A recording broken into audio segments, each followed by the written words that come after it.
درس هفتم فونتیک زبان انگلیسی. در درس هفتم قاعده‌های حرف‌های P, Q, R و S را دیده می‌بریم. حرف P یکم حالت. اگر پس از حرف P حرف H آید، هر دوی این حرف آواز ف را افاده می‌کنند و کلمه های این حالت اساساً کلمه های لاتینی اساس می باشند که همه آنها را در خاطر باید گیریم. کلمه تلفظ میشد phone تلفن، physics فیزیکا، photo صورت، pheasant فازن، dolphin دلفین، elephant فیل. دویم حالت. حرف P در حالتهای زیرین تلفظ نمی شود.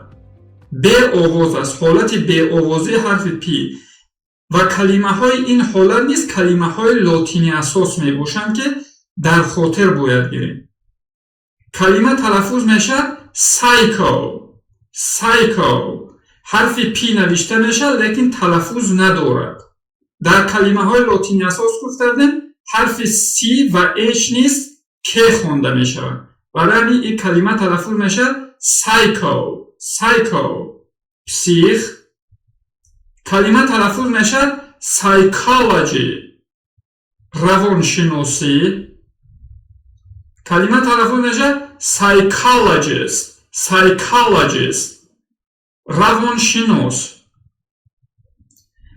کلمه تلفظ می شود receipt حرف P هست اما تلفظ ندارد. چک زبان خط کویتانسیا.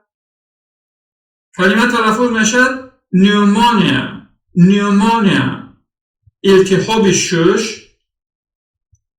psychiatrist پسیخیاتر یعنی طبیب کسلی‌های روحی. در باقی مانده حالت‌ها حرف P تلفظ میشد همچون T. کلمه تلفظ میشد pants شین برو، paper کاغذ، plane هواپیما، parrot توتی، peach شفتالو، prize مکافات. اینها بودن قاعده های حرف P. حرف Q یک حالت عجیب دارد. در کلمه های زبان انگلیسی هر کلمه که حرف Q دارد پس از حرف Q حتما حرف U می آید و در این ترکیب حرف Q خودش همچون K تلفظ می شود، حرف U همچون W تلفظ می شود. برای مثال کلمه تلفظ می شود queen ملکه کرالیوا، queens بیهی سبی بیهی، quiet آرام، quick تیز زود، question سوال. سوفکسی tion بعد در قسم گراماتیک میگذاریم. در این حالت حاضر اینا همچون شن تلفظ کنه. شن کلمه تلفظ میشد question سوال. squirrel سنجاب. در همه کلمه هایی که اینجا آوردیم پس از حرف Q حتما حرف U هست. این را در خاطر گیرید. حرف R آواز ر را افاده میکنه، یعنی در کلمه همچون ر تلفظ میشد.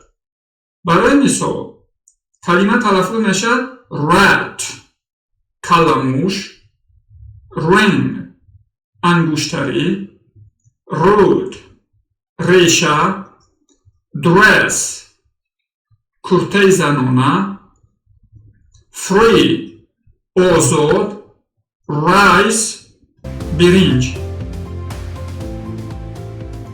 حرف S یکم حالت. حرف S در مابین دو حرف صداناک ز خوانده میشه، ز تلفظ میشه. برای مثال کلمه تلفظ میشه rose، پیش از حرف S صداناک او، پس از حرف S صداناک ای. در مابین دو صداناک تلفظ میشه ز. rose صدبرگ، nose بینی، noise مغل شوم، cheese پنیر، please التماس یا اینکه به مضمون مرحمت هم استفاده میشه. choose انتخاب کردن. دویم حالت، اگر پس از حرف S حرف H آید و این قاعده معمولی است، پس از S اگر حرف H آید در یک جایی ش خوانده میشن و حرف ش در ترانسکریپشن به این علامت افاده می‌یابد. کلمه تلفظ میشه sheep کشتی، sheep دو حرف ای دراز تلفظ میشه. sheep گوسفند، shop مغازه مغازه، fish ماهی، sharp تیز یعنی برنده، fresh تر و تازه. سوم حالت، اگر پس از حرف S حرف C آید در بسیار موردها هر دوش همچون سه خوانده می شوند، آواز سه تلفظ می شوند. کلمه تلفظ می شود science علم، scientist عالم، scissors قیچی، disciple مرید، fascinate مفتون کردن جلب کردن، muscle بازو. در باقی مانده حالت ها چهارم حالت حرف S همچون سه خوانده می شود. sister خواهر، screen اکران، sea بحر، ask پرسیدن، coast ساحل، saddle زین اسب.